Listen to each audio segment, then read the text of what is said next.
The gavel came down so hard that the water glass at the end of the long oak table jumped 3 inches off the wood and clattered sideways, spilling cold water across the territorial surveyor's maps. Nobody moved to clean it up. Every set of eyes in the cramped Durango County courthouse was fixed on Oscar Hudson, who stood at the front of the room with his jaw set like iron and his dark eyes burning with something that went far beyond legal argument. He had been talking for 2 hours and 40 minutes. He showed no signs of stopping. "I will not accept a compromise that amounts to theft dressed up in legal language," Oscar said, his voice low and controlled in a way that was somehow more frightening than shouting.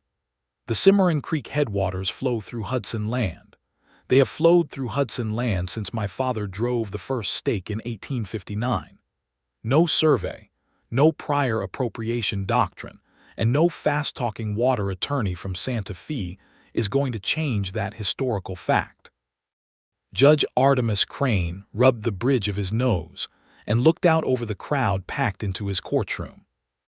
Ranchers, farmers, ditch riders, 3 newspaper reporters, and in the very back row, pressed against the wall in her dusty blue traveling dress, Marcella Hart. She was watching Oscar Hudson with an expression that no one in that room could quite read. It was not fear. It was not admiration. It was the look of a woman calculating the precise distance between where she was standing and where she intended to be. The judge cleared his throat. "Mr. Hudson, the court is aware of your family's history with that land. However, downstream users have documented need. The Territorial Water Act of 1888 does require us to consider." "I know what the act requires," Oscar interrupted, and the judge actually let him do it, which told Marcella everything she needed to know about the kind of authority this man carried in this county. "What it does not require is that the Hudson family sacrifice the viability of their entire operation so that new settlers who arrived 3 years ago can triple their acreage without the inconvenience of sinking their own wells." There was a murmur through the crowd, some of it approving, some of it furious. Marcella's fingers tightened around the leather satchel in her lap. Inside that satchel were 6 months of her life, surveyors' reports, hydrological studies she had commissioned herself with the last money her late mother had left her, affidavits from 15 families whose children had gone to bed thirsty in August because the Cimarron Creek had been diverted so completely upstream that by the time it reached the lower valley, it was barely a trickle over dry stone. She had come here to win. She had not come here to fall in love with the man standing between her and everything she needed. But that part of the story begins earlier. It begins 6 months ago, in the dust and the heat, and the hidden motives of a county that was already choosing its sides long before anyone set foot in Judge Crane's courthouse. The town of Redemption, New Mexico Territory, in the summer of 1889, was not a gentle place. It sat at the intersection of 3 cattle trails and 1 railroad spur that the Santa Fe line had extended southwest 2 years prior, and it wore its prosperity the way a newly rich man wears a new coat, conspicuously, and with a certain defensiveness that suggested it was not entirely sure the prosperity would last. The main street had 6 saloons, 2 banks, a telegraph office, and a general store run by a widow named Fern Alcott who knew everyone's business and kept most of it to herself. The courthouse sat at the north end of town on a slight rise, and on clear days you could see all the way to the plateau country that marked the beginning of Hudson land. Marcella had arrived in Redemption on the morning train from Albuquerque on a Wednesday in late June, and she had stepped off that train into the full blast of a New Mexico summer with nothing but her satchel, a trunk of clothes, and a determination so deep and so old that it had become indistinguishable from her bones. She was 28 years old. She had grown up on her family's homestead in the lower Cimarron Valley, the youngest of 3 children, and the only one who had stayed after the drought years of the mid-'80s had pushed her brothers north and east. Her father, Thomas Hart, had died of a fever in 1885, leaving her mother Eleanor with 60 acres of land and a water right claim that was, on paper, legitimate, and in practice, completely worthless because every gallon of water that should have flowed to that land was being diverted upstream. Eleanor Hart had died in February of 1889, leaving the 60 acres to Marcella, and leaving Marcella with the knowledge that the fight her mother had spent her last years waging in letters to the territorial government had never been answered. Not once. Not a single letter had come back. Marcella had answered that silence the only way she knew how. She had taught herself the relevant law. She had hired a surveyor named Abel Moss, a thin, meticulous man who wore the same canvas hat every day and who treated the land with a kind of reverent precision that Marcella respected deeply. She had gathered the affidavits. She had built her case from the ground up, brick by brick, the way her father had built their stone-walled house back when she was small enough to sit on the foundation stones and watch him work. And she had requested, formally and in writing, a hearing before Judge Crane under the provisions of the Territorial Water Act of 1889, which had replaced the 1888 Act after intense lobbying from downstream farmers, and which contained, tucked in its third subsection, a provision that significantly strengthened the claims of prior appropriation holders who could demonstrate documented beneficial use. She had not known, when she filed that request, that Oscar Hudson had filed a nearly identical one 2 weeks earlier. She learned about Oscar Hudson on her first full day in redemption, when she walked into the law office of one Gerald Prout, Esquire, intending to introduce herself as a party to the upcoming hearing and to confirm that her filed documents had been received. Gerald Prout was a soft-looking man of about 50, with reading spectacles and ink-stained fingers, who looked up when she walked in, and then looked back down at his papers, with the automatic dismissiveness of a man who had decided before she opened her mouth that she was not likely to be important. Marcella had encountered this before. She was accustomed to it the way you are accustomed to a recurring headache. You recognize it, you manage it, and you do not let it stop you from what you came to do. "My name is Marcella Hart," she said. "I have filed a petition for hearing under the 1889 Water Act. I'm here to confirm receipt and to inquire about the schedule." Prout looked up again. Something shifted slightly in his expression, not respect exactly, but a recalibration. "Miss Hart," he said, "the Hart parcel, Lower Valley." "That is correct." He set down his pen. "You're aware that Oscar Hudson has also filed. His claim concerns the headwaters. Your claim concerns the downstream diversion." "I am aware." "They are not the same claim," Prout said carefully. "In fact, they may be directly contradictory. Mr. Hudson's position is that he has the right to divert the full flow for his cattle operation. Your position, if I understand your petition, is that the diversion is illegal and the downstream flow must be restored. Your understanding is correct." Prout leaned back in his chair and pressed his fingertips together. "Miss Hart, I would be doing you a disservice if I did not mention that Oscar Hudson is. He is a significant figure in this county. His family has been here since before the territory was territory. He carries considerable weight." "I do not doubt it," Marcella said. "I also carry considerable documentation. I will see Judge Crane's clerk now, if you please." She had walked out of Prout's office with the clerk's appointment confirmed, and with a new piece of information rotating in her mind like a compass needle finding north. Oscar Hudson was her direct adversary. He was the man who had built the upstream dam. He was the man whose hidden motive in this hearing was to cement a water right that would, if granted in full, mean the legal and permanent death of everything her family had built. She had thought, in that moment, that hating him would be simple. She had been wrong about that. She saw him for the first time 2 days later, outside the general store on a Thursday morning.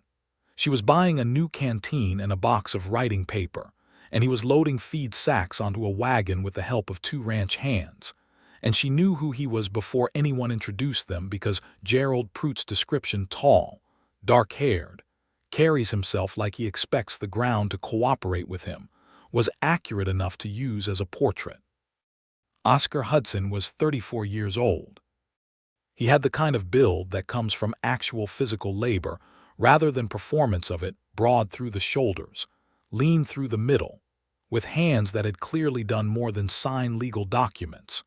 He was wearing a dark canvas duster despite the heat, and his hat was pushed back just enough that you could see his face, which was angular and sun-darkened, and currently wearing the expression of a man running through a mental list of everything that needed doing before sundown. He looked up and saw her looking at him, and something happened in that moment that Marcella would spend a long time afterward trying to explain to herself. It was not attraction, exactly. Or rather, it was not only attraction. It was recognition, the strange and unsettling sense that some part of her already knew who this person was and had opinions about it. He held her gaze for 3 full seconds. Then he nodded once, the way you nod at someone you expect to see across a courtroom rather than someone you are pleased to meet on a sunny street. And then he went back to his feed sacks. Marcella went back to her canteen. But that evening, eating supper alone in the dining room of the Redemption Hotel, she found out from the hotel keeper's wife, a chatty and good-natured woman named Della Rourke, that Oscar Hudson's father, James Hudson, had built the first diversion dam on Cimarron Creek in 1872, when Oscar was 17 years old, that the dam had been expanded twice since, that Oscar had taken over management of the ranch 8 years ago when James Hudson had his first stroke, that James Hudson had died 2 years ago and that Oscar had been alone at the ranch since then, running it with a crew of 6 and a quiet that people in town described with the particular hushed tone reserved for someone who has been through something the speaker cannot quite name. What happened to his mother? Marcella asked, keeping her voice neutral. Della Rourke's expression shifted. She passed before James, consumption back in 81, and Oscar was engaged once. Girl named Clara Webb, pretty thing. But she left. Went back to St. Louis in 85, right when things got hard out here. She paused. I always thought that was what made him so. She searched for the word. Stubborn. Marcella offered. Della Rourke looked at her sideways. I was going to say solitary, but yes, I suppose that too. Marcella thought about that all the way back to her room. She thought about how a man could build walls as solid as the ones Oscar Hudson seemed to have built. She thought about dark pasts and the way they shape a person's hidden motives. She thought about her own mother, writing letters into silence for 4 years, and she thought about the 60 acres of dry, thirsty land that were the only thing left of a life her parents had built together. She fell asleep thinking about water, which was the honest truth. She woke up thinking about Oscar Hudson, which surprised her. The pre-hearing process in Redemption's courthouse involved 4 weeks of document submissions, counter-submissions, and what amounted to a structured argument conducted entirely in writing through the court clerk's office. Marcella had never done anything like this before. She had taught herself enough law to know what the act required. But the practice of it, the filing and the responding and the technical language of water rights in the New Mexico territory, was something she was learning on her feet. She was not ashamed of that. She had learned harder things in harder circumstances. What she had not expected was that Oscar Hudson, 3 days into the document submission process, would file a counter-response to her petition that was not contemptuous, not dismissive, and not technically flawed. It was good. It was genuinely, frustratingly good. It cited case precedent from Colorado territorial courts. It cited the original homestead filing dates of the downstream users, which included Marcella's family, with precision. It acknowledged the prior appropriation doctrine, and then turned it sideways, arguing that beneficial use had to be evaluated based on economic productivity rather than simple acreage need, and that a cattle operation of the scale of Hudson Ranch produced more demonstrable economic benefit to the territory than 30 small homesteads combined. It was wrong, in Marcella's opinion. But it was wrong in a sophisticated way that she respected even as it made her want to put her fist through the wall. She sat down with his entire submission and went through it line by line with Abel Moss, who had ridden into Redemption for the document period and was staying at the hotel 2 rooms down from her. They spread the papers across the small table in her room on a July evening when the heat was still pressing in through the single window and the lamp was burning low, and Marcella read Oscar Hudson's arguments aloud while Abel Moss made marks on their surveyor's maps. "He's smart," Abel said, not looking up from his maps. "He is," Marcella agreed. "Smart and wrong," Abel said. "Yes," Marcella said. "Smart and wrong is the most dangerous kind of opponent." She filed her counter-response 6 days later, and it was, if she was honest with herself, the best piece of writing she had ever done. She dismantled his economic productivity argument by introducing the concept of community-sustaining use, that 30 families drinking, farming, and raising children on the land created a different kind of economic benefit than one ranch's cattle count, and that the Territorial Water Act of 1889 in its 3rd subsection used language that specifically supported this interpretation. She demonstrated, using Abel Moss's survey data and the hydrological study, that the Hudson Dam was diverting between 70 and 85% of the Cimarron Creek flow during summer months. She attached the affidavits of 15 families. She attached her own affidavit, which began, "My name is Marcella Hart. I grew up on the 60 acres my parents homesteaded in the lower Cimarron Valley in 1869. I watched my mother write letters to the territorial government for 4 years without receiving a single reply. I'm not writing a letter. I am filing a legal petition, and I intend to be heard." The document went to the court clerk's office on a Friday afternoon. By Saturday morning, half of Redemption knew about it. By Sunday, Oscar Hudson had read it. She knew he had read it because on Monday morning she was sitting on the hotel porch drinking coffee and writing notes, and he rode up on a dark bay horse and dismounted with the unhurried efficiency of a man who had been riding since before he could walk, and he stood at the base of the porch steps and looked at her. "Miss Hart," he said. "Mr. Hudson," she said. She did not put down her coffee. He had his hat in his hands, which she noted. "I wanted to say your submission was thorough. Thank you." A pause. The street was quiet in the early morning heat, just a dog sleeping in the shade of the feed store and the distant sound of someone hammering. "Your hydrological study," he said.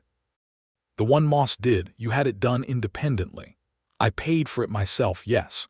"That costs money." "It does." He looked at her steadily. There was something in his eyes that she could not quite categorize. It was not hostility, but it was not warmth either. It was more like the look of someone who has encountered an obstacle they had not anticipated and are now genuinely trying to understand its nature.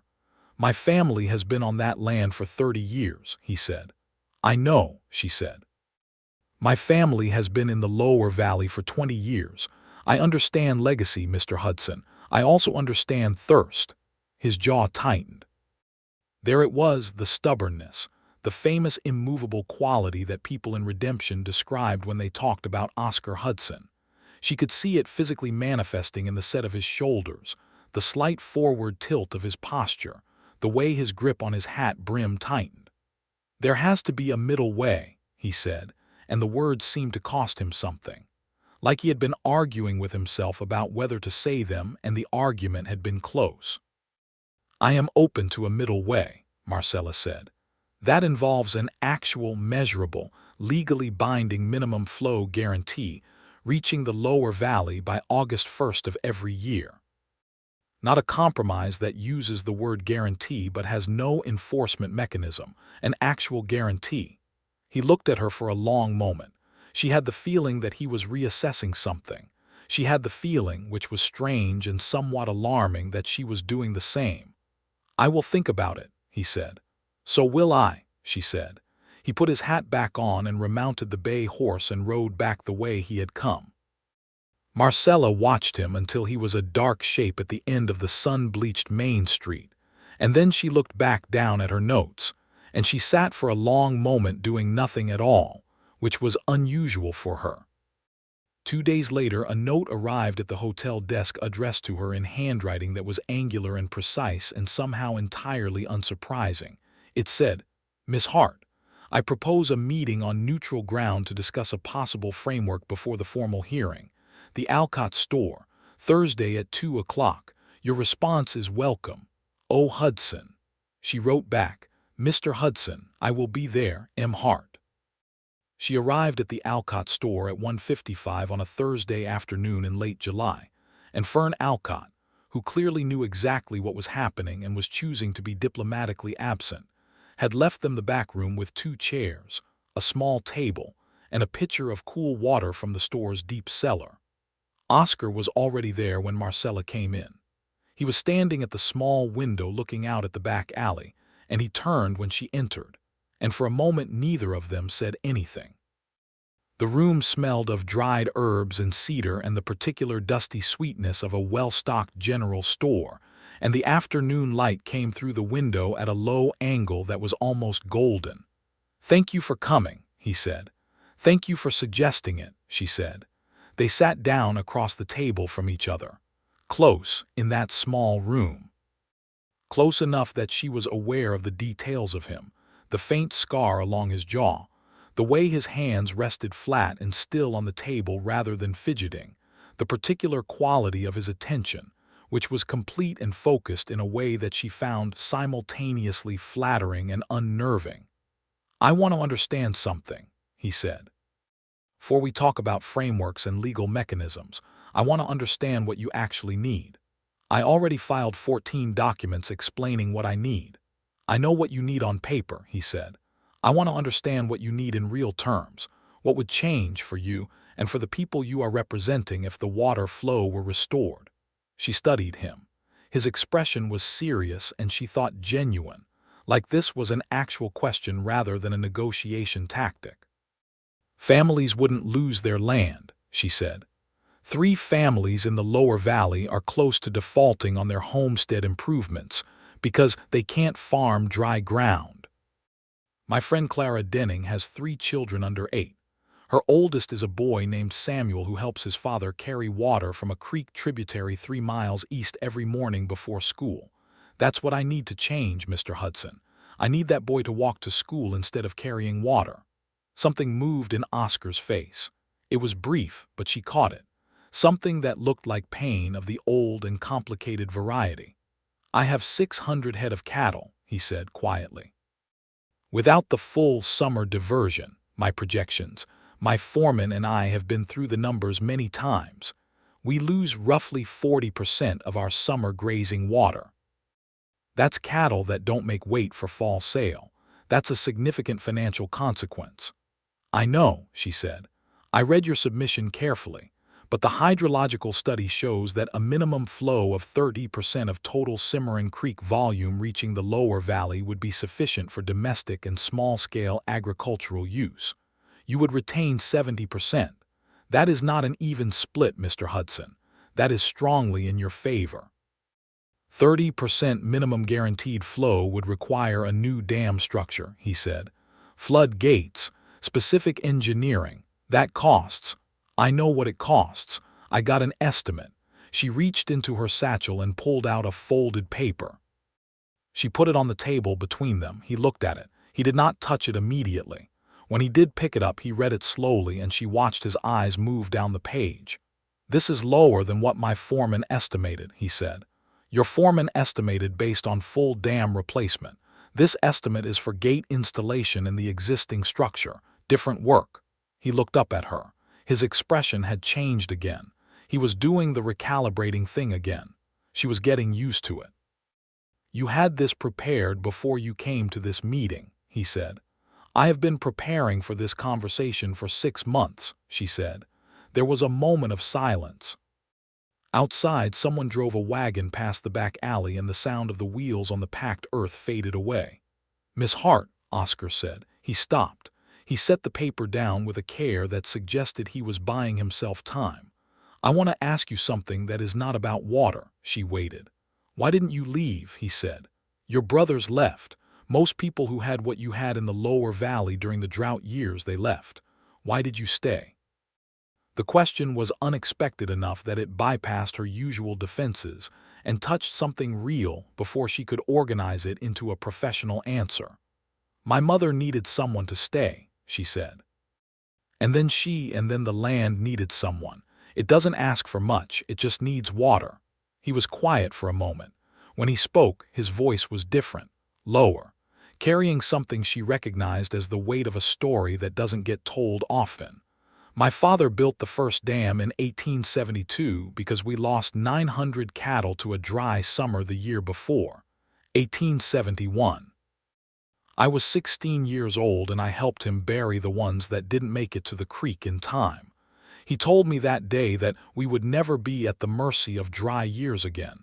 He built the dam, and I maintained that as the principle, his principle. I never questioned whether maintaining it might mean someone else was at the mercy of their dry years instead. The silence that followed was the kind that carries weight. That's an honest thing to say, Marcella said carefully. I am capable of honesty, he said, and there was the smallest, briefest, almost invisible suggestion of something lighter in his expression. Not quite a smile, the precursor to one. I am just usually more honest with myself about it in private. She looked at him steadily. The golden afternoon light had shifted slightly. The dust motes in the air of the small room were turning slowly in a current from the window. She thought about how she had expected this man to be simple, a stubborn obstacle, a legal adversary, a dark past wrapped in a cattle rancher's coat. She had not expected him to have the capacity to sit in a chair across a small table and tell her the truth about why he had done what he had done. I think we can find a framework, she said. But I need you to understand that whatever we propose privately, I will only withdraw my hearing petition if the agreement is legally binding. I will not accept a gentleman's agreement, not because I don't trust your word, but because I have watched what happens to agreements that aren't written down. I watched it happen to my family. I wouldn't ask for a gentleman's agreement, he said immediately. I would not insult you that way. They worked for 3 hours that afternoon. Fern Alcott brought them coffee at some point and then disappeared again without comment. By the time the light outside the window had gone from gold to copper to the early purple of a New Mexico summer dusk, they had a rough framework on paper, a guaranteed minimum flow provision, a graduated release schedule based on seasonal precipitation data, a shared cost mechanism for the gate engineering, and a provision that allowed for annual review before Judge Crane's court if either party believed the terms were not being honored. It was not a capitulation by either of them. It was something more complicated than that. It was two people who were both right about things that mattered, looking for the shape of a solution that was large enough to contain both sets of rightness. When they stood to leave, Oscar held the door for her, and she passed through it, and on the narrow porch step she turned back and found him closer than expected. The evening air was warm and smelled of sage and horse and the distant wood smoke from someone's supper fire. "Would you be willing to put this in front of Judge Crane together?" she asked. "As a joint proposal rather than opposing petitions." He considered it. She watched him consider it, the way he went somewhere inward for a moment, weighing things she could not see. "Yes," he said, "I would be willing. Then I will see you Thursday at the hearing." "Thursday at the hearing," he agreed. She walked back toward the hotel and did not let herself look back, which required more effort than she thought it should. The joint proposal, however, did not survive the week intact. On Tuesday morning, 2 days before the scheduled hearing, Marcella received a visit at the hotel from a man named Silas Drummond. He was a land speculator from Denver who had been quietly acquiring water rights claims in the lower Cimarron Valley for the past 18 months, buying up debt-burdened homesteads for fractions of their value, and then sitting on them. And he arrived in her room after a knock that was too confident to be polite, with his hat on and his eyes doing a quick inventory of the room that made her want to step backward. She did not step backward. "Miss Hart," Drummond said, "I represent a consortium of investors with interests in this valley. I understand you have reached some kind of private arrangement with Hudson." "My arrangements with other parties to the hearing are not your concern," she said. "They are, in fact, very much my concern," he said. He smiled, and it was the smile of a man who had practiced at it without ever actually feeling it. I have purchased the debt on 4 of the homesteads in the lower valley. Those families are legally my clients now. Their water claims are legally my claims, which means I am a party to this hearing. And the arrangement you've made with Hudson, it doesn't serve my client's interests. Marcella went very still. You bought their debt for fair market value given the circumstances. You bought their desperation, she said. He spread his hands in a gesture of theatrical reasonableness. Miss Hart, I am offering you an opportunity. Pull your petition. Let me handle the Hudson negotiation. My consortium has resources that you frankly don't. We can acquire Hudson's cooperation far more efficiently than a schoolteacher playing lawyer. The words hit like a slap, but she did not let them show. I am not a schoolteacher, she said evenly. I am a landowner with a valid legal petition under the 1889 Territorial Water Act, and I will be in Judge Crane's courtroom on Thursday morning. Drummond's pleasantness evaporated. You're making a mistake. I make them occasionally, she said. This isn't one of them. Good afternoon, Mr. Drummond. After he left, she sat down on the edge of the bed and spent exactly 2 minutes being frightened and furious in private. Then she stood up, went to her small writing desk, and began composing an urgent note to Abel Moss and a second one to Oscar Hudson. The note to Oscar said, There is a complication. Silas Drummond, Denver.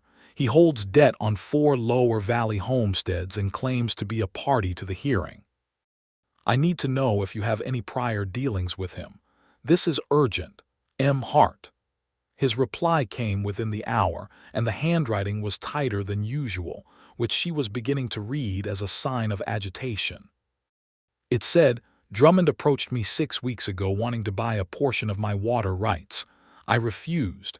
He is not a man who accepts refusal gracefully. I will come to the hotel. Tonight if you are willing. She was willing. He arrived at 8 o'clock and they sat in the hotel's small front parlor, which was empty at that hour, and Oscar told her what he knew about Silas Drummond. The man had been working a pattern across 3 counties, moving in during periods of drought-related financial stress, acquiring debt from desperate homesteaders, and then using those accumulated claims to influence water rights hearings, not to restore water to the families, to consolidate control of water access and then charge for it. It was legal in the narrowly technical sense that many forms of predation are legal. He will file as a party to the hearing, Oscar said, and if the judge allows it, he will try to turn our joint proposal into something he can use. Then we need to present our proposal before he can intervene, Marcella said. We need to get it in front of Judge Crane first before Drummond can file anything. Oscar leaned forward in his chair. The lamp on the side table threw warm light across his face, and she could see that the closed, guarded quality he usually wore had been replaced by something more active. He was thinking hard and thinking openly in a way that he had not done in their first conversation. There's something else, he said. He hesitated, and it was the hesitation of a man deciding how much of himself to put in someone else's hands. Drummond's consortium, I think they have someone inside the court clerk's office. I think your original petition was delayed deliberately. It was supposed to be filed before mine, based on the date you submitted it, but it was processed after. I noticed the date discrepancy in the court record. Marcella felt something cold move through her. You noticed that? I look at everything carefully. He said it simply, without vanity. It bothered me when I saw it. I didn't know what it meant at the time. She looked at him steadily. Why are you telling me this? This could be to your advantage legally. A procedural irregularity like that could potentially undermine my petition. I know, he said. I'm telling you because it's the truth. And because what Drummond is doing, it's not, I don't want to win by those means. I want to win or lose on the actual merits.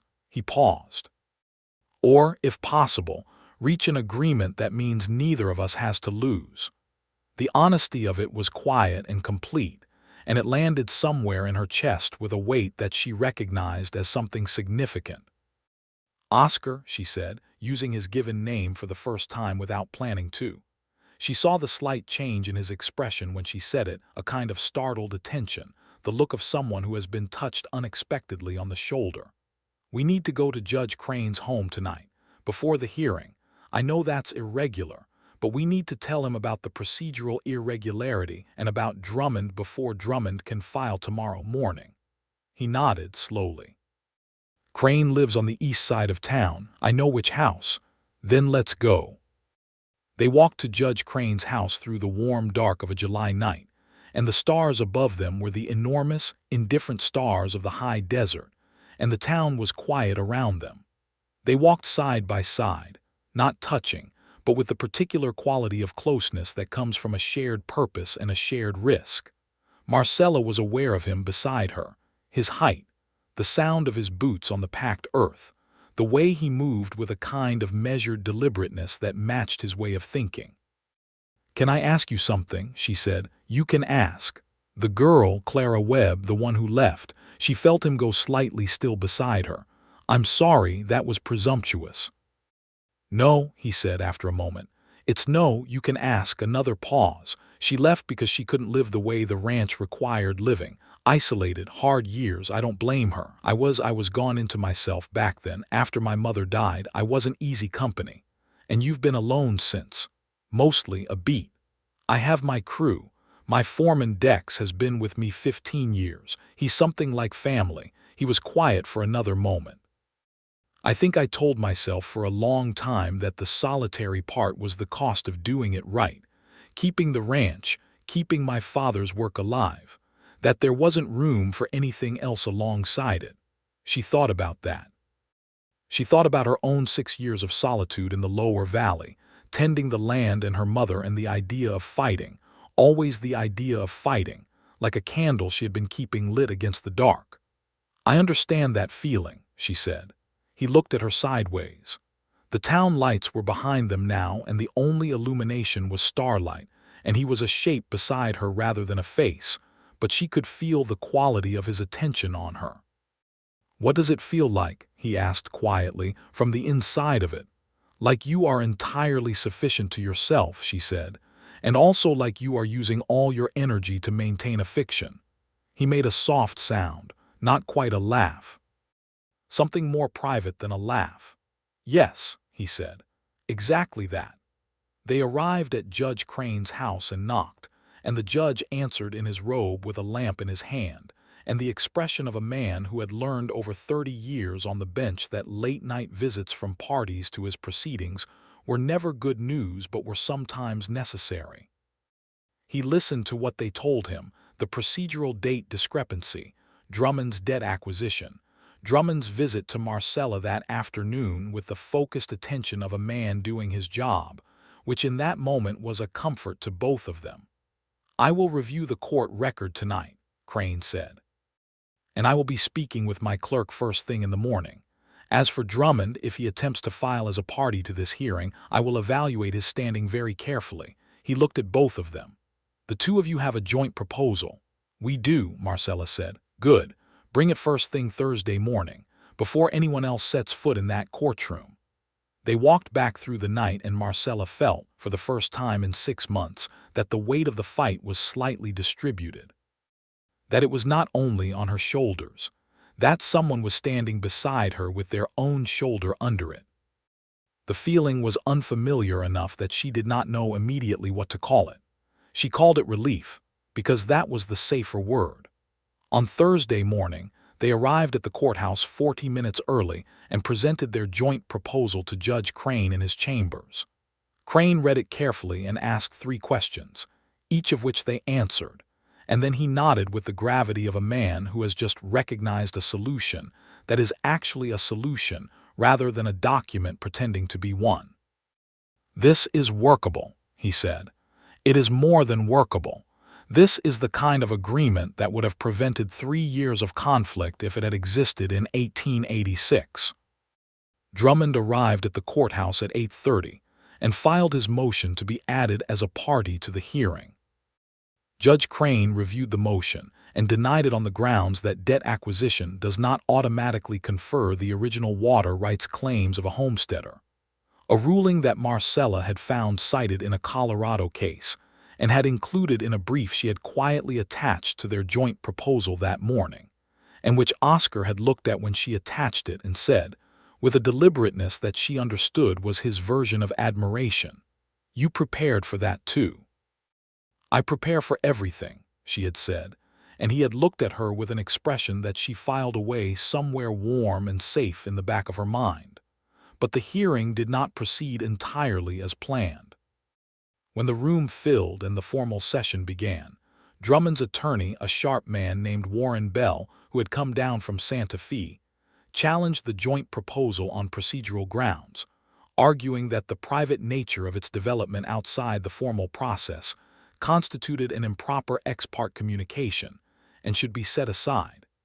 It was a clever argument, and it delayed things, and Judge Crane had to adjourn for 40 minutes while he reviewed the relevant procedural rules. In that 40 minutes, the tension in the courtroom waiting room was significant. Drummond sat in a corner looking satisfied with himself. His attorney was conferring with him in low tones. Several of the downstream homesteaders who had come to the hearing, including Tom Denning, Clara Denning's husband, a quiet man with calloused hands and a sun-damaged face who had ridden 30 miles to be there, were looking increasingly worried. Oscar stood near the window. Marcella stood near the door. They were across the room from each other, and she caught his eye once, and the look that passed between them was complicated. She could see the cost in him. This was not easy for him. Nothing about conceding anything to anyone was easy for Oscar Hudson. She could see him holding himself in the posture of a man who has decided to do a difficult thing and is not letting himself look for a way out of it. She crossed the room. She stopped beside him. "Whatever the judge rules on the process question," she said quietly, "our proposal stands on its merits." "I know," he said.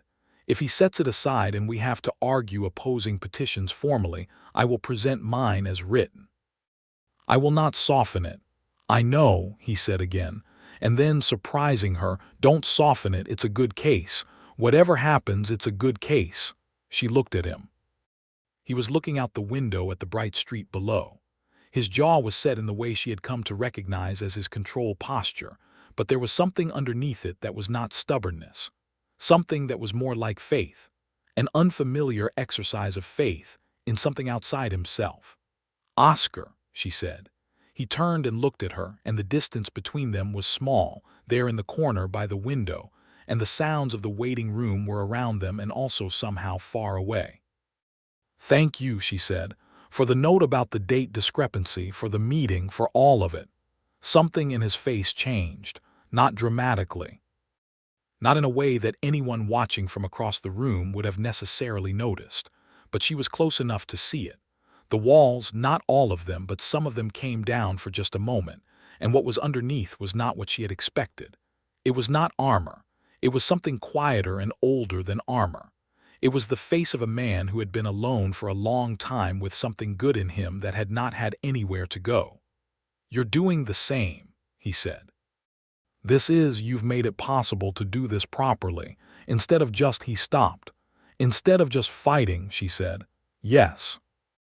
The judge returned from his chambers and ruled that the joint proposal, having been presented formally at the start of the session and having been read into the record, constituted proper notice and was admissible.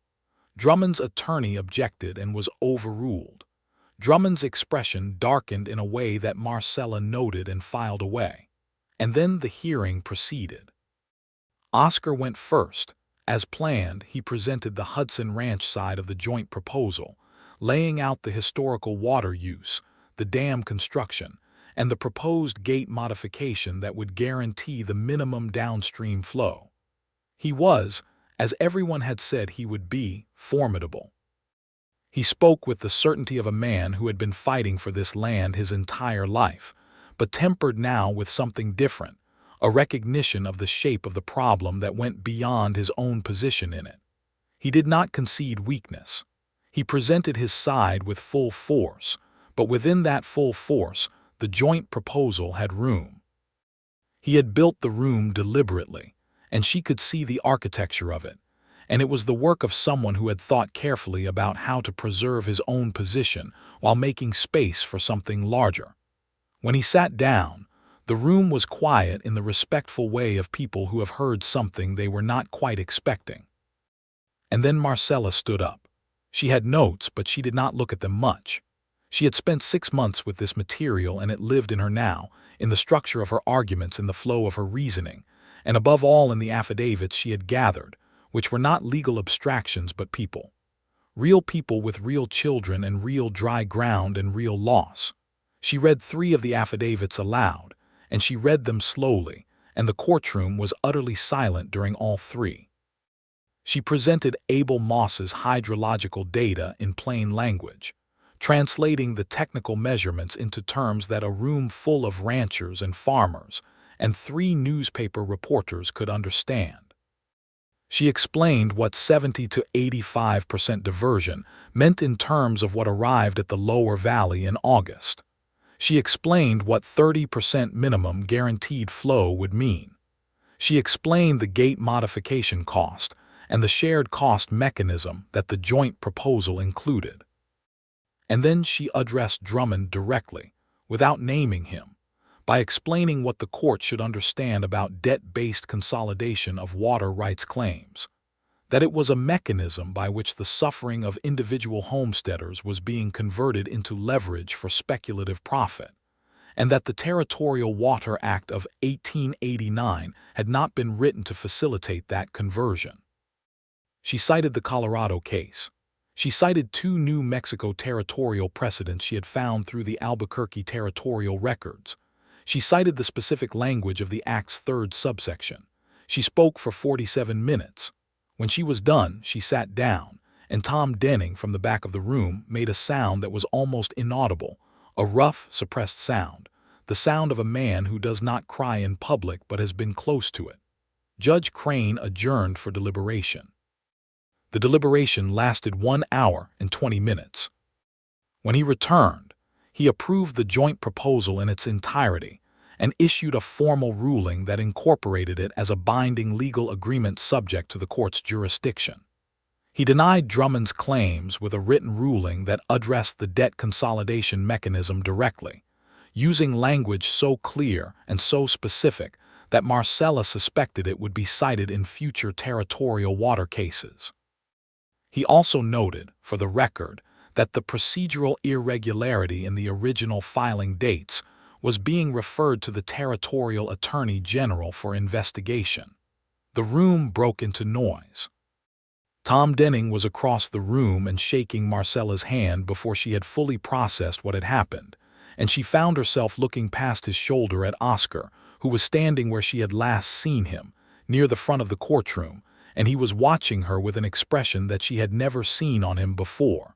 It was open, entirely, unguardedly open, and what it contained was not just respect.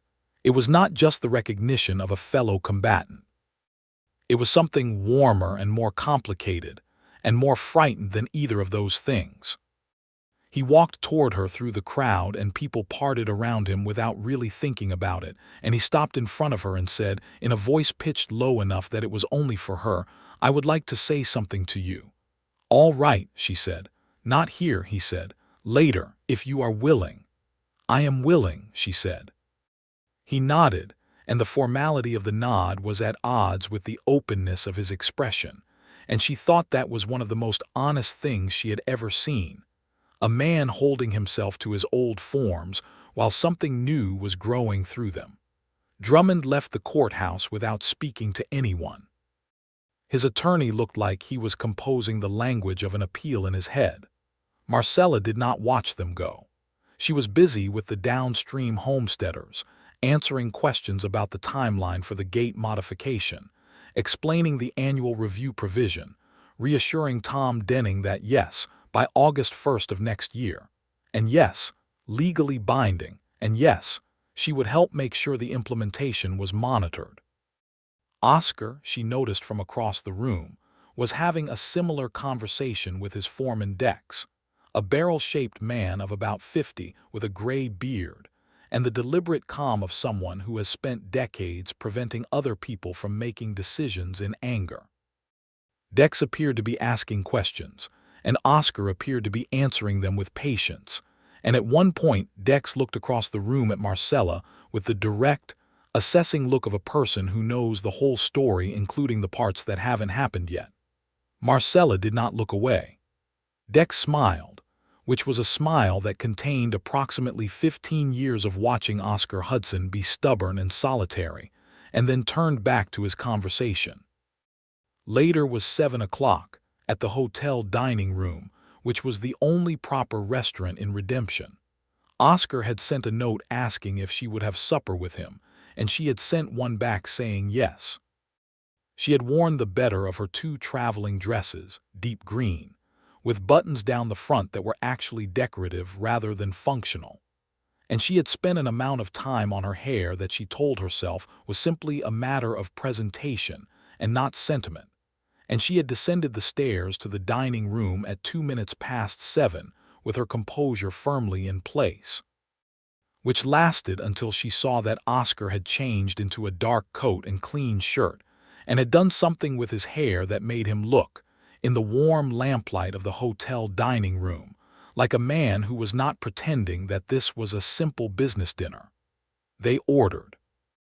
They talked at first about the hearing, about the Drummond ruling, about the timeline for the gate installation, about the annual review provision, professional ground, familiar territory. But the food arrived and the room quieted around them as the dinner crowd thinned and the conversation shifted, the way conversations do when the professional ground has been sufficiently covered and what is left is everything else. "When do you go back?" he asked. "To the valley."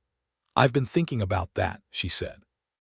"There is work I need to do there, practical work. The land needs tending. But I don't think I need to leave as soon as I planned." She looked at him. "I had planned to be on the Friday train, but I think I may stay through the weekend." "I think," he said, "that I would like to show you the ranch if you are willing, the headwaters, the dam, the actual physical reality of the thing we've been arguing about for 3 months." She looked at him steadily. "Are you inviting me to your ranch, Mr. Hudson?" "I am." His voice was even, but his eyes were doing something complicated. "And it occurs to me that it would be appropriate for you to call me Oscar." "It occurs to me that I already have," she said. "Once," he said, "on the night we walked to Judge Crane's house. You noticed."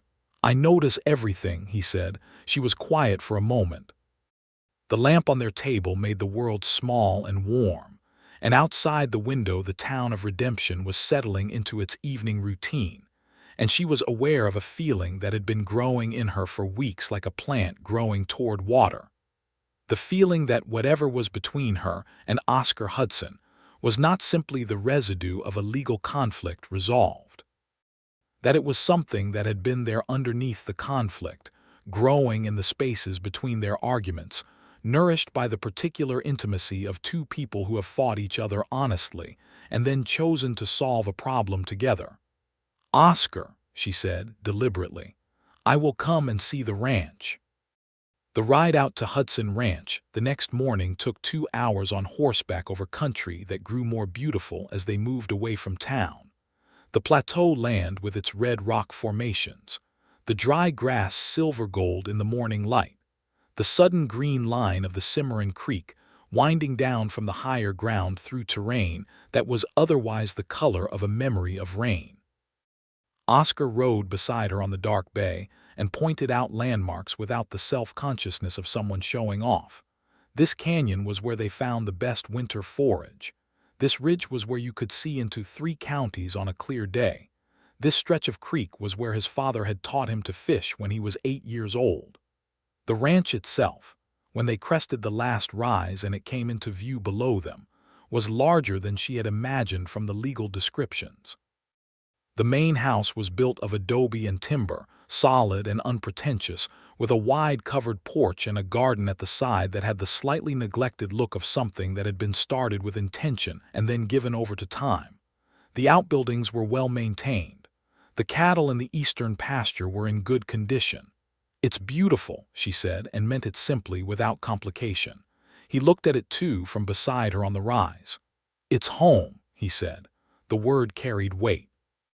All the weight he usually distributed across stubbornness and reserve. They rode down and Dex met them in the yard, and Oscar showed her the dam and the creek, and the place where the gate modification would be installed. He walked her through the technical details of the plan with the focused precision of a man who has already thought the implementation through to the last bolt. And she asked questions, and he answered them. And twice she saw something that he had not accounted for and pointed it out. And both times he went quiet and looked at what she was pointing at and then said, in a tone of genuine consideration, "You're right. We'll need to adjust that." The afternoon found them on the porch with coffee and the late light turning everything copper, and Dex had thoughtfully found business elsewhere, and they were alone for the first time in a way that was not the purposeful aloneness of strategic meetings but simply alone, existing in the same space without a specific agenda. "I want to say the thing I said I would say," Oscar said. She set down her coffee cup. "Then say it." He was looking at the creek line in the middle distance. His profile in the late light was the profile of a man who is doing something that does not come naturally to him, and has decided to do it anyway, which is the only kind of bravery that is actually bravery. "I have been alone for a long time by choice," he said. "I chose it because it felt safe is not the right word, sufficient. I told myself it was sufficient. And then you came into this process and you were so entirely, completely, you were right in a way that I could not dismiss, not just legally, in a way that required me to actually think about things I had stopped thinking about. And I found that I wanted to keep talking to you, not strategically, just talking. I wanted to know what you thought about things. I don't do this easily. What I'm trying to say is that Oscar," she said gently, "I understand." He looked at her. Something in the careful armor of his expression had come fully undone, and what was there was unguarded and real, and the specific vulnerability of a strong person choosing to be seen. "Do you?" he said. "I have been alone too," she said. "And I have been fighting for so long that I forgot what it felt like to want something other than the fight. And then I sat across a table from you in a back room that smelled like cedar, and you told me the truth about why your father built the dam, and I thought, this is a person worth knowing." He moved, and the movement was deliberate as all his movements were, and he reached across the space between them and took her hand. His hand was warm and large and thoroughly real, and she felt the contact everywhere. "I am not easy," he said. You are stubborn and solitary and you take up a great deal of space," she said, and the warmth in her voice was doing something to his expression. "And you are honest and thoughtful and you notice things, and you were willing to change your mind when the evidence required it, which is, in my experience, far rarer than any other quality in a person." He looked at her for a long moment. Then slowly, he smiled.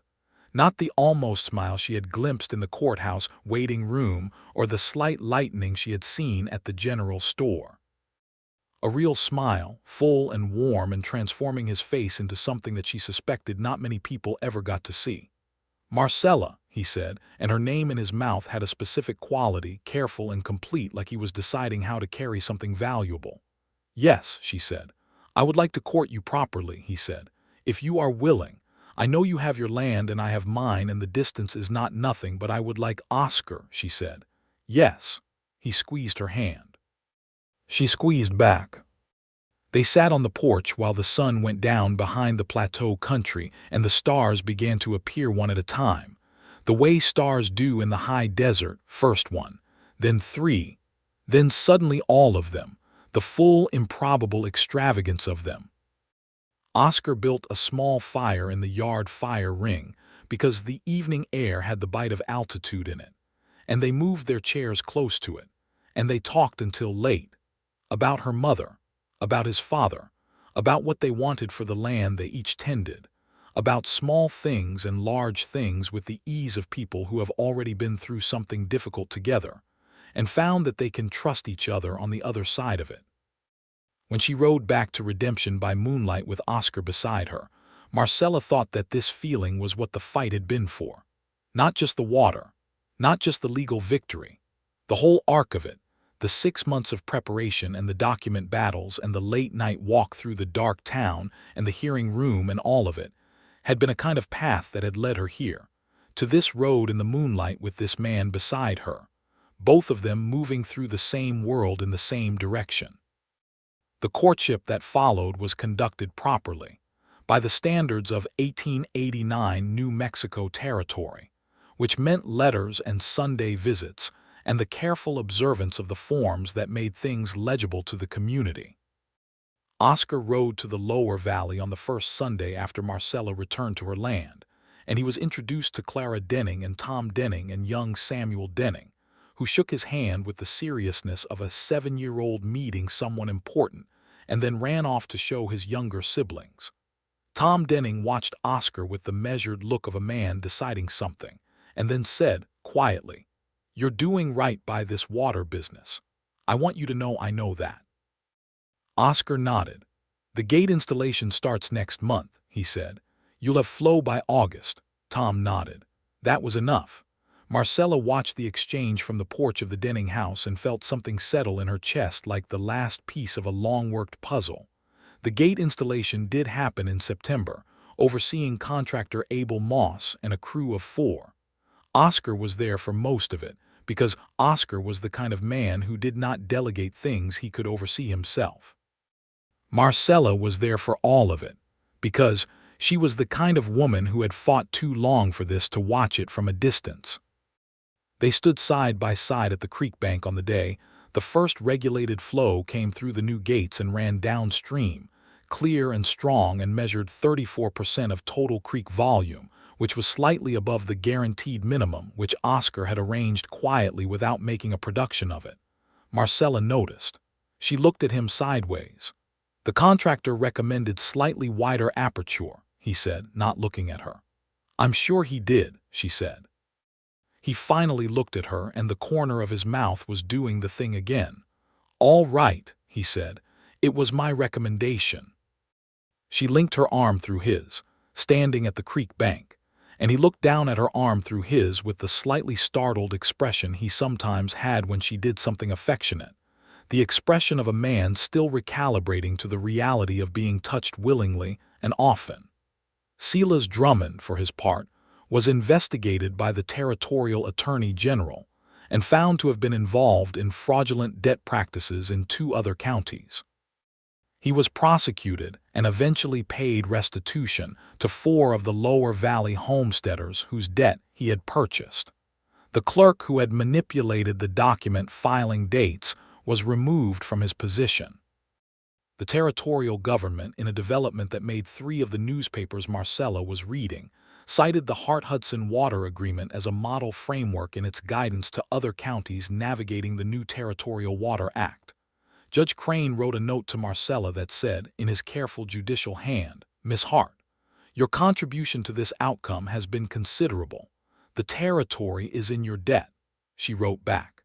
She thanked him. She told him about the creek. Oscar proposed on a Saturday in October, which was when the plateau country was at its most magnificent. The cottonwoods along the creek had gone gold, and the morning air was cold and clean, and they were riding the ridge above the ranch with the whole of the valley laid out below them, her valley and his valley, and the creek connecting them like a silver thread through the landscape. He pulled his horse to a stop and she pulled hers alongside, and he turned to her and said, without preamble, without ornament, in the direct and entirely unadorned way that was entirely Oscar, "I love you. I want to marry you. I want to spend the rest of my life on this land with you beside me." "Will you do that?" She looked at him. The morning light was on his face and the gold cottonwoods were behind him, and she thought that this was a man who had rebuilt himself slowly and honestly from a dark and solitary place, and that she had done the same, and that 2 rebuilt people choosing each other was not a weakness but a particular kind of strength. "Yes," she said, "I absolutely will." He leaned across the space between their horses and kissed her, and it was warm and careful and real, and the horses stood patiently in the way of horses that are accustomed to waiting for humans to sort themselves out. They were married in December of 1889 in the Redemption Courthouse, which was the building that had started everything and seemed therefore the right place to mark the change. Judge Crane performed the ceremony with the gravity and warmth of a man who understood that What he was officiating was not just a marriage, but the conclusion of a longer story. Dex stood up for Oscar and Clara Denning stood up for Marcella, and young Samuel Denning sat in the front row in his Sunday clothes and watched the proceedings with the solemn attentiveness of someone who would one day tell this story and wanted to remember it correctly. Fern Alcott organized the reception in the back room of the general store, which was cleared of barrels and shelves and dressed up with pine boughs and good candles, and redemption came in its entirety, because redemption understood that what Oscar Hudson and Marcella Hart had done was not just personal. It had settled something that needed settling, and the settling of it had made the town better, and that kind of thing was worth celebrating properly.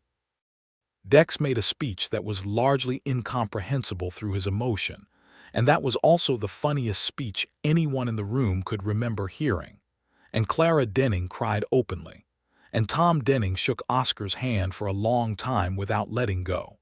And Abel Moss, who had ridden in for the occasion, stood in the corner with a piece of wedding cake and the satisfied expression of a man who has done his best work. Oscar danced with Marcella to the fiddle music that someone had organized, and he danced the way he did everything, deliberately, a little formally, but with an underlying warmth that was increasingly easy to see in him now. She had learned to read him in those months. She had learned where the walls still stood and why they stood there and which ones she was welcome to simply walk around. He had learned was learning the reciprocal thing about her. It was not simple. It was real, which is better than simple. "Mr. Hudson," she said, against his shoulder, as they turned slowly in the cleared center of the back room. "Mrs. Hudson," he said, and the words had something in them that she could feel rather than hear. Something warm and new and slightly astonished, like a man who has found water in a place where he had given up looking. They decided, after a great deal of conversation and more than one piece of paper covered in calculations, to manage both properties. The Hart's 60 acres would be properly brought back into production. The land was good, and with reliable water it was productive land. Oscar's ranch would continue as before, modified only by the gate agreement and the presence of Marcella, who had opinions about the garden on the south side of the house that were specific and enthusiastic, and who had already made 4 changes to the porch that Oscar had initially resisted and then admitted were improvements. In the spring of 1890, Marcella planted her mother's favorite roses along the fence line between the main house and the outbuildings. She had carried the cuttings up from the lower valley in a damp cloth, protecting them through the cold winter, and she planted them in the warming March earth with the care of someone tending a memory and a future simultaneously. Oscar came and watched her do it, leaning on the fence post with his arms folded, and he said nothing for a long time, and then he said, "Tell me about your mother." And she did. She told him about Eleanor Hart's letters and Eleanor Hart's stubbornness. "Where do you think I get it from?" she said. And he made the sound that was not quite a laugh but was becoming slowly, more often, an actual laugh, and Eleanor Hart's garden and Eleanor Hart's voice, which had been strong and certain, and had told Marcella, repeatedly and without apology, that there was nothing a woman with a clear mind and a good argument could not achieve if she was willing to do the work. She would have liked the hearing transcript, Marcella said. She would have read it 17 times and then told me the paragraph about the 3rd subsection was too long. She would have been right, Oscar said. Marcella threw a handful of dirt at him. He caught her hand instead. By the summer of 1890, the creek was running clear through the lower valley every August, and the Denning children were not carrying water before school. Tom Denning had a full crop for the first time in 5 years. 8 of the 15 families who had provided affidavits wrote Marcella letters that they dictated or wrote themselves, some careful and formal, some stumbling and entirely real, telling her what the water meant. She kept every one of those letters. Oscar read them one evening on the ranch house porch, while she was writing one of her own letters to Abel Moss, who had taken on a water surveying project in Arizona and written to her asking a technical question about the prior appropriation doctrine. Oscar read each letter in the slow, complete way he did everything, and when he was done, he set the stack down carefully on the porch railing and was quiet for a moment.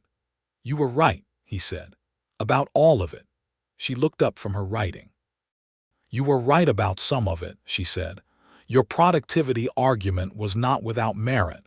It just needed the community-sustaining use framework to make it complete." He looked at her. "You just told me I was right about something." "I did, on the record, verbally on an October evening in 1890. It does not appear in any legal document. I will take it." He picked up his coffee cup. "Marcella, yes, I want to tell you something." His voice had gone to the lower register that meant seriousness. She set down her pen. "When I was sitting in that courtroom watching you present your case, I had thought I knew what you were going to do. I had read all your documents. I knew your arguments. But watching you speak them in that room in front of all those people, I understood something that the documents hadn't made clear." "What?" she asked. "That you were not fighting for yourself," he said. "You were fighting for all of them, for your mother, for the Dennings and the other families. You were carrying all of it and you did not look tired. You were the most, you were extraordinary." She was quiet for a moment. The evening was settling around them, warm and still, and the first stars were appearing above the plateau edge. "You were the most immovable man in that room for 2 hours and 40 minutes, she said. "And then you moved." "You gave me a reason to," he said. She reached over and took his hand. He turned it palm up and held hers. They sat in the gathering dark, and the stars came out one at a time, and then all at once, as they always did, and the creek ran below the ridge with the sound of water finding its way. In November of 1890, Marcella told Oscar that she was expecting their first child. He was in the middle of reviewing the fall cattle count with Dex when she told him, and Dex, who had a finely tuned instinct for when to be elsewhere, gathered up his papers and left the room with the speed of a man who had been waiting for this news as long as anyone. Oscar set down his papers and looked at her for a moment with the expression she had come to recognize as his version of being entirely overwhelmed, still and focused, and processing something too large for his usual vocabulary. Then he crossed the room and put his arms around her with a completeness and a care that said everything his words had not yet organized themselves into. "Are you well?" he asked, against her hair. "I am very well," she said. "I am better than well." He held on a moment longer. "Good," he said, "good." Their son was born in June of 1891, which meant he arrived in the season when the Cimarron Creek was at its fullest, running clear and bright through the lower valley and up to the Hudson Ranch, and connecting the two places that were now one life. They named him James Thomas Hudson, James for Oscar's father, Thomas for Marcella's, the two old men who had built things in this valley that their children were now carrying forward in a different shape. James Thomas was a large, serious baby who looked, Oscar said, startled at everything, as if the world outside was considerably more than he had expected. He had his mother's dark eyes and his father's particular quality of concentrated attention, which manifested, by the time he was 4 months old, in an ability to fix a person with a look that made them feel they were being evaluated. "He is doing the thing," Oscar said one evening, looking at his son looking at him. "What thing?" Marcella asked. "The thing you do, where you look at something until you understand it completely." Marcella looked at her son and then at her husband. "Is that bad?" "It's extraordinary," Oscar said, "like his mother." Tom Denning came up to the ranch when the baby was 6 weeks old, bringing a carved wooden horse that he had made himself smooth and careful work, a dark wood horse with a long mane, and he stood holding James Thomas in the Hudson Ranch house kitchen with the particular tenderness of a man who has children of his own and is remembering them at this size, and he said quietly to Oscar, "You know what this is, don't you? This right here. This baby in a house that's warm and a creek that's running. This is what the whole thing was for." Oscar looked at Marcella across the kitchen table. She was watching Tom Denning hold their son, and her face was doing several things at once: happiness and grief, and something beyond both, the particular expression of a person who is standing exactly where they fought to stand. "Yes," Oscar said. "I know." The years that followed were not without difficulty, because nothing is, and the high desert is a particular kind of demanding. There were dry years and hard winters, and the continuing adjustments of the gate agreement, which required renegotiation twice as precipitation patterns shifted. Drummond's appeal of his territorial prosecution was denied in 1891. Abel Moss sent letters from Arizona, and once came to visit with a wife he had married out there, a quiet woman named Rose who said little and observed everything, and got along extremely well with Marcella, which Oscar said he might have predicted. Dex retired from active foreman duties in 1892, when his knee became something he was no longer able to argue with, and took up residence in the smaller house on the east edge of the property that had once been used for seasonal hands, and became the closest thing to a grandfather that James Thomas would have, and did it with an entirely natural ease that suggested he had been waiting for exactly this role. In 1893, Marcella and Oscar made a formal legal arrangement that combined the Hart 60 acres and the Hudson Ranch into a single land holding under a partnership structure that their lawyer, not Gerald Prout, who had retired, but a sharp young woman named Helen Carr, who had come down from Santa Fe, and whom Marcella had immediately identified as someone useful, drafted with care. The Heartland was not absorbed or subsumed. It kept its name in the legal record, the Hart parcel, Lower Valley, as it had always been recorded. It was simply now managed alongside the Hudson Ranch, connected by water and by people who were connected to each other. The rose cuttings along the fence line had, by 1893, grown into a proper hedge that bloomed in May with the particular intensity of plants that have survived their first years and settled into their rightful place. Marcella walked the fence line on a May morning in 1893 with James Thomas toddling beside her on the grass, and she thought about her mother's garden and her mother's letters, and the dry ground in August, and all the distance between those things and this morning. "Flower," said James Thomas, pointing at the roses. "Yes," she said, "your grandmother's roses." He considered this. "Gone," he said with the particular directness of a 2-year-old encountering mortality.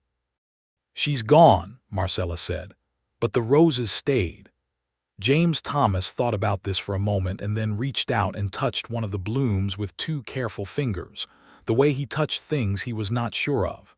Then he looked up at Marcella with Oscar's expression of complete, focused consideration, and apparently arrived at a conclusion he found acceptable and went back to walking. Oscar found them at the end of the fence line and fell into step, James Thomas between them, each of them holding one of the boy's hands. The valley was spread below the ranch in the morning light, green along the creek line and golden beyond, and the sky above the plateau was the deep, unclouded blue that it sometimes was in the New Mexico spring, a blue so complete that it seemed to have nothing left out of it. "I want to ask you something," Oscar said. "Ask," she said. "Are you happy?" She considered it. Not the automatic, polite consideration of someone being asked an expected question, but the real consideration of someone who knows the question is genuine and deserves a genuine answer. "I am," she said. "I am specifically, particularly, concretely happy, not in spite of the fight. Because of it and the people it brought me and the life that's grown out of it." She looked at him. "Are you?" He looked at the valley, at James Thomas, at her. "Yes," he said, and then because he was Oscar Hudson and always would be, "I would like more of it. More happy, more children," he said. "More years, more, I want more of this. The whole of it." She laughed, which was a sound that had always startled him slightly and that he had never gotten tired of. "Then we will have more of it," she said. "We are not, between the two of us, the type of people who do things by halves." He took her free hand, James Thomas between them, the rose hedge behind them, the valley ahead, and held it in the deliberate, warm way he had, and they walked back toward the house in the morning light, and the creek ran below them clear and certain all the way to where it needed to go. 2 years later, in 1895, their daughter arrived in October, just as the cottonwoods were gold again, and they named her Clara Eleanor for Marcella's mother, Clara for Clara Denning, who had been a friend through all of it. Eleanor was born with her mother's stubbornness already apparent from the first week, and with her father's eyes, and with a temperament that Dex, who met her at 3 days old and held her with the careful respect of a man who knows what he is holding, described as trouble in the best possible way. "She'll be running this valley someday," Dex said. "The valley had better be ready," Oscar said. James Thomas regarded his sister with the evaluating expression that was by now a family trademark, and after several days of considered inspection, arrived at the conclusion that she was acceptable. He brought her, with great ceremony, his favorite carved horse, the dark wood one Tom Denning had made, and placed it very carefully at the edge of her basket, and then informed his parents that this was a gift and she should be grateful. Marcella and Oscar looked at each other above their son's head, and the look between them was full of something that did not need words. It never had, entirely. They had always communicated in the spaces between sentences, in the things the other person noticed and acted on without being asked, in the shared understanding of two people who had arrived at each other through difficulty and chosen to stay. On a Thursday evening in the fall of 1895, with James Thomas asleep and Eleanor learning the night world with her wide, attentive eyes, Marcella sat at the kitchen table writing a letter to Helen Carr about a new water rights question that had come up in the eastern part of the county, 3 new homesteaders, and an old claim, and the familiar shape of a problem she knew well. And Oscar sat across the table reading the Albuquerque newspaper. And the lamplight was warm, and the house was quiet in the particular way of houses that are full. Oscar looked up from his newspaper. "There's a note here about the Cimarron Creek Agreement," he said. "The Territorial Water Board is citing it again in a new publication." "What does it say?" she asked. He read, "The Hart-Hudson Water Framework of 1889 continues to serve as a model of cooperative water rights resolution in the New Mexico Territory, demonstrating that adversarial claims can be resolved through good faith negotiation and legally sound documentation." He set the paper down. "Hart-Hudson," Marcella said. "In that order," he said, and the corner of his mouth was doing the thing. "As it should be," she said. "I won." "You did," he said, decisively. "And yet here we are," she said. "Here we are," he said. She looked at him across the kitchen table, in the lamplight, in their house on the ranch on the land that the creek ran through, the creek that ran because they had fought for it and then solved it together, the way they had learned to solve things, with stubbornness and honesty and the willingness to move when the evidence required it. She looked at him and thought that the headline of that courtroom day, if it had appeared in one of those 3 newspaper reports, would have said something about the most stubborn negotiator and the woman who won. And it would have been true.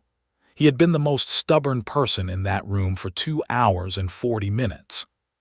She had presented after him and she had won. And then they had both won something better. She went back to her letter. He went back to his newspaper. Eleanor made a small sound from the other room, not distressed, just noting the world, and subsided again. The creek ran below the ridge in the dark, steady and clear and going where it needed to go, and the stars outside the kitchen window were the enormous, inexhaustible stars of the high desert, and the house held them all in the particular warmth of things that have been built well and tended faithfully, and allowed to become, over time, exactly what they were meant to be.